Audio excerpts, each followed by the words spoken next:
Je vous assure, je sais pas comment commencer cette vidéo, mais vraiment pas.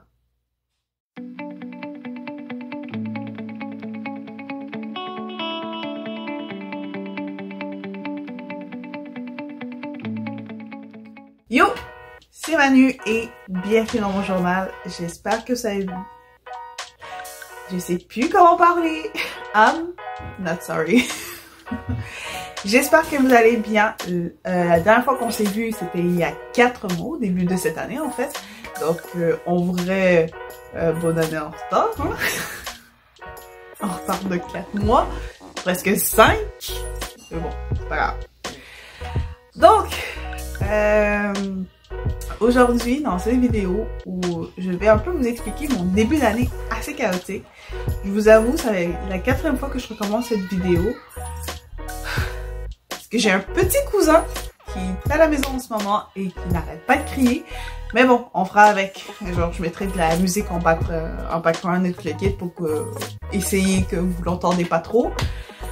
Mais bref, donc cette vidéo, ça fait un mois et demi que je veux vous la faire, mais que je n'avais pas le courage de la faire. Et là, je sais pas, là je me sens bien. Et voilà. Donc, je vais vous expliquer ce qui s'est passé en début d'année. Je tiens à vous souligner aussi que cette vidéo aura 2 parties parce que ce qui s'est passé dans ma vie est directement lié à ce qui se passe dans la vie d'une autre personne. Donc, je vais laisser cette personne s'exprimer en son nom, bien évidemment, et vous expliquer qu'est-ce qui s'est passé aussi et pourquoi on est arrivé à à la situation actuelle. Donc,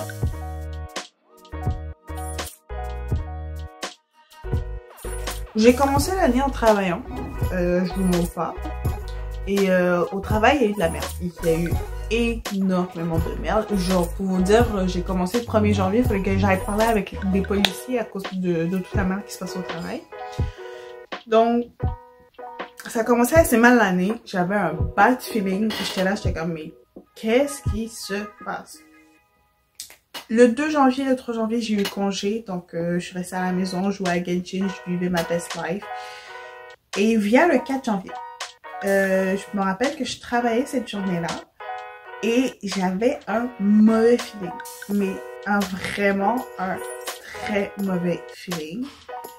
Et je me disais, cette année, ça va pas être une bonne année. Et j'ai même fait une vidéo où je vous en parlais parce que je pensais à ce moment-là que j'allais faire un journal de janvier. Salut! J'espère que ça va pour vous. J'avais envie de parler avec vous. Je voulais vous poser la question, est-ce que je suis la seule qui trouve que 2023, ça n'annonce pas nécessairement être une très très bonne année? Ça va peut-être être moins pire que 2022 et encore moins pire que 2021, ou 2020. Mais que ça n'annonce pas nécessairement non plus comme une excellente année où tout va reprendre et tout ça. Parce que moi, c'est l'impression que j'ai. J'ai pas envie d'être pessimiste. J'ai envie d'être optimiste pour cette année. C'est pour ça aussi que j'ai fait mes vidéos objectives. C'est pour me donner un boost pour cette année, pour me dire je suis capable. Tu peux le faire, Manu, genre t'es capable et tout ça. Mais j'ai une voix dans ma tête qui me dit non. Ça va être la même chose, voire pire que les années précédentes. So, accroche-toi. Genre, au lieu d'avoir des rêves, juste accroche-toi à l'année puis essaie de la survivre. Et ben, en vrai, je voulais vous poser la question pour savoir si vous aussi, vous avez ce sentiment-là, ou si pour vous, vous dites non, 2023, ça va être une bonne année, j'ai plein de projets puis des choses du genre que je sais que ça va bien arriver. Et bon, en fait, ça s'est confirmé quelques minutes après, je dois dire. Parce que 30 minutes après que je vous ai fait cette séquence quand j'étais au travail pour vous dire je sens mal cette année, ben, j'ai eu des vocaux d'une amie qui me disait Manu, j'ai besoin de te voir, ça va pas. Et moi je lui réponds en chap en 2-2, ok, mais moi cet après-midi je vois mon meilleur ami, fait que si tu veux on se voit ce soir. parce que mon meilleur ami, ça faisait déjà plusieurs semaines qu'on avait prévu de se voir. Et elle me dit, ah, mais ton meilleur ami, ben, je m'en vais le voir ce soir. Parce que mon meilleur ami est aussi son ami à elle. Donc, je lui dis, ah, ben, hey, ok, ben, viens cet après-midi qu'on se voit, quoi, et que tu me raconteras qu'est-ce qui s'est passé. Elle me dit, pas de souci. Donc, je finis mon chiffre du matin, je m'en vais en après-midi voir mon meilleur ami, on est là, haha, hi, hi, hou, on s'amuse. Et elle arrive et elle s'effondre.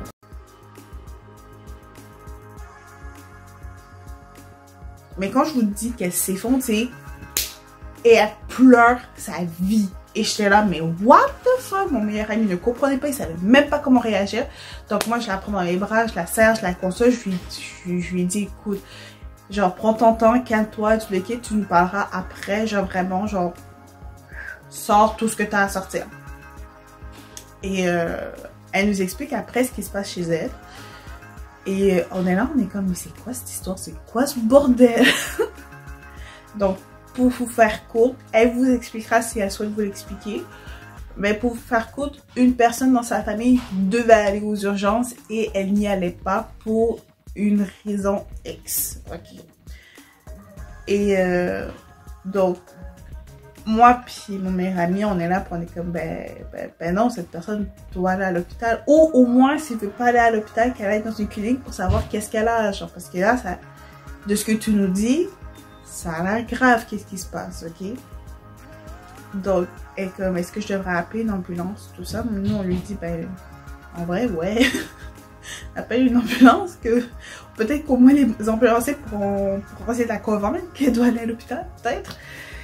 Et donc, elle appelle l'ambulance, on prend un Uber pour aller chez elle.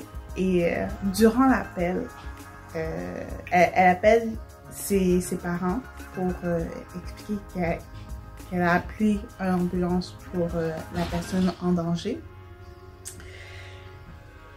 Disons que la personne qui lui a répondu, qui est un de ses parents, n'était pas très contente qu'elle ait appelé l'ambulance pour une personne en danger.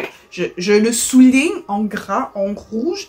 Cette personne était en danger, ok? Et j'ai pris le téléphone pour parler à cette personne et essayer de la calmer. Genre, puis lui dire, parce que là, mon amie, elle était en boule dans le Uber en train de pleurer sa vie. Elle était dans l'incapacité de répondre à cette personne, à son parent. Et ben, j'essaie de lui faire comprendre, mais ça rentre d'une oreille, ça sort de l'autre. Et après, ça devient une catastrophe. Quand on arrive là-bas, ça part dans les engueulades, ça part sur les cris, ça part sur nanani nanana. Moi, je suis là, je suis comme, mais bordel, qu'est-ce qui se passe? Pour vous dire, j'ai failli me faire agresser cette journée-là. Et j'ai failli avoir la police a failli arriver, puis j'aurais pu avoir un casier judiciaire. Pour une connerie. Mais guys, c'était une connerie, ok? Donc, il y a tout ça qui arrive, il y a mon amie qui comme, je sais plus quoi faire, je sais plus quoi faire, et je la regarde droit dans les yeux, elle vient nous parler, elle nous explique qu'est-ce qui s'est passé. Entre-temps, les ambulanciers sont arrivés, ils ont parlé avec cette personne et tout ça. Cette personne qui est en danger, je tiens à le souligner, qui est en danger, a refusé de partir avec les ambulanciers. Donc, elle a dû signer une décharge et tout ça. Et après, mon amie vient nous voir et elle est en PLS, ok. Et elle nous demande qu'est-ce que je fais. Je la regarde droit dans les yeux et je lui dis, est-ce que tu veux rester dans cet endroit, oui ou non? Ben, elle essaye de divaguer en faisant comme oui, mais non. Non, je la regarde, j'ai fait ta gueule, ok? Ferme ta gueule. Tu me dis si tu veux rester dans cette maison, oui ou non. Elle me dit non. J'ai fait ok, basta. On te trouve un endroit, tu vas sortir de là. Tu ne peux pas rester dans cet endroit. Ça devient dangereux pour ta sécurité. Genre, avec ce qui s'était passé quelques minutes avant, ça devenait hyper dangereux. Donc, elle est comme, ok, on essaye de faire, on sorte de trouver des solutions pour la faire sortir de là et tout ça. Moi, j'appelle ma mère, je lui explique la situation. Ma mère est hyper compréhensive. Puis, tu sais, je lui ai dit, écoute, il y a de la place dans ma chambre, je peux... Il y a pas de souci si on peut l'héberger, je l'amène dans ma chambre et tout ça. Elle fait comme... Ma mère est comme, il n'y a pas de souci. Si ton ami est dans la merde, on peut l'héberger. De ce fait, en 6 jours, je suis tombée de... Je vis toute seule à ma chambre à... J'ai une coloc dans ma chambre. Ça a été assez problématique. Je ne vais pas vous mentir parce que ce déménagement en 4e vitesse s'est fait à l'arrache. Ok, j'ai dû contacter des amis pour voir si encore j'ai de la chance. J'ai un ami qui a une voiture qui a accepté de nous aider à faire ce déménagement de la catastrophe. Mais en vrai, c'était un déménagement Uber. Ok, elle a pris je ne sais pas combien de Uber, ok, pour tout faire déménager. Mais c'était nécessaire, c'était nécessaire. Donc, le 4 janvier, il y a ce qui arrive. Le 5 janvier, elle rencontre ma mère. Ma mère lui dit, pas de souci, tu viens chez nous. Le 6 janvier, on la fait sortir. Ok. Donc, après ça, on a dû faire emménager mon ami. En sachant que toute cette situation s'est passée juste avant que la session d'hiver commence, ok? Parce que la session d'hiver commençait le 9 janvier. Entre-temps, j'ai décidé d'annuler un cours. J'ai gardé mes cours les plus faciles que j'avais pendant le semestre d'hiver parce que j'étais comme oh hell no, genre avec tous mes problèmes personnels là qui se passent, que ça soit avec mon ami, que ça dans ma famille, tout mentalement non. Manu, tu prends les cours les plus simples, ceux que tu sais que tu vas triper ta vie. Et c'est tout, c'est ça ta session. Ce qui m'a fait que j'étais en temps partiel, mais je m'en bats les couilles.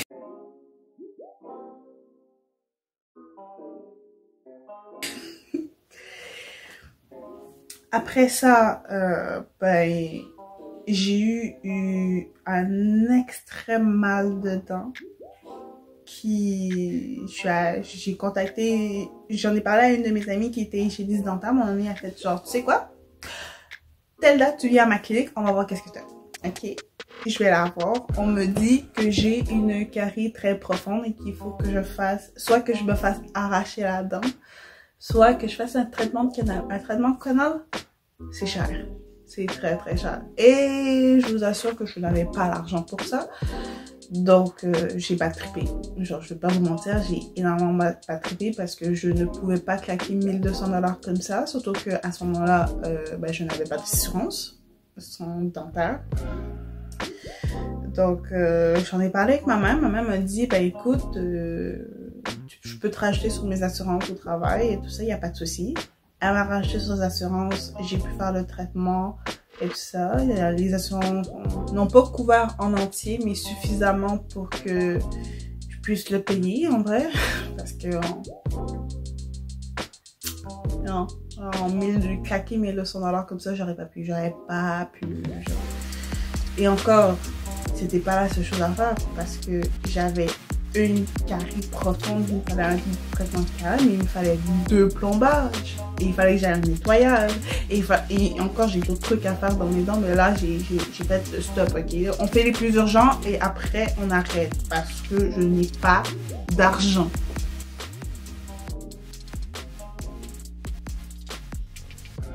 J'ai battrippé, je vais pas vous mentir. Avec toutes les finances qui arrivaient, le fait qu'il y a cette dépense qui n'était pas prévue qui arrive, ça m'a fait un coup. Et après, ben, avec tout ce qui s'est passé, ben, mon amie qu'on héberge, ben, elle s'est énormément renfermée sur elle-même. Donc, je me posais énormément de questions. Est-ce que j'avais fait la bonne chose? Est-ce que j'ai bien fait de la sortir de là? J'essaie de la soutenir et tout ça. Mais même moi, moralement, ben, j'étais au plus bas, je ne vais pas vous mentir. Et ben, j'ai essayé de filmer plusieurs fois. J'ai pris ma caméra, puis je filmais, mais j'arrivais pas. J'arrivais juste pas. Petit à petit, j'ai été de moins en moins assidue à l'école. Au travail, c'était la même chose. j'essaie le plus possible d'être focus au travail, mais je sentais que ma nuit était pas ma nuit parce que ça allait pas bien. Et entre-temps, il y a plein de choses qui se passaient dans la vie de mon amie que j'essayais de la soutenir le plus possible. Donc, en vrai, je me suis effacée pour mon amie. Genre, je vais pas vous mentir. Genre, je me voyais pas genre faire plein de trucs que je tripe ma vie alors que mon amie est plus bas que terre puis qu'elle doit courir à droite, à gauche et tout le kit pour survivre en vrai et pour régler tous les problèmes qu'elle a parce que quand elle est partie, ben, elle a réalisé qu'il y avait pas mal de problèmes qu'elle devait gérer, que ça soit mentalement ou que ça soit financièrement aussi. Donc, ça a été énormément de discussions avec elle pour la calmer, pour lui faire réaliser des choses. Énormément de moments où j'ai dû prendre sur moi pour X et Y raison. Ça, c'est un peu personnel et tout ça. Donc, après ça, vu que je perdais de plus en plus de motivation dans ma vie personnelle, ben, j'ai essayé le plus possible de faire des activités, de sortir, de voir qu'est-ce que je pouvais faire et tout ça. Et entre-temps, je vous l'annonce ici, parce que ben, on ne s'est pas revu depuis le 1er janvier, mais je suis devenue demoiselle d'honneur. Donc, c'est des dépenses en plus que je dois gérer, comme que ce soit le cadeau de mariage, que ce soit la robe de mariée, que ce soit le bachelorette et tout ça. Puis même si je suis, genre, je vais pas vous mentir, je suis hyper heureuse pour mon amie, financièrement, parce que ça me stressait. Financièrement, je suis énormément stressée.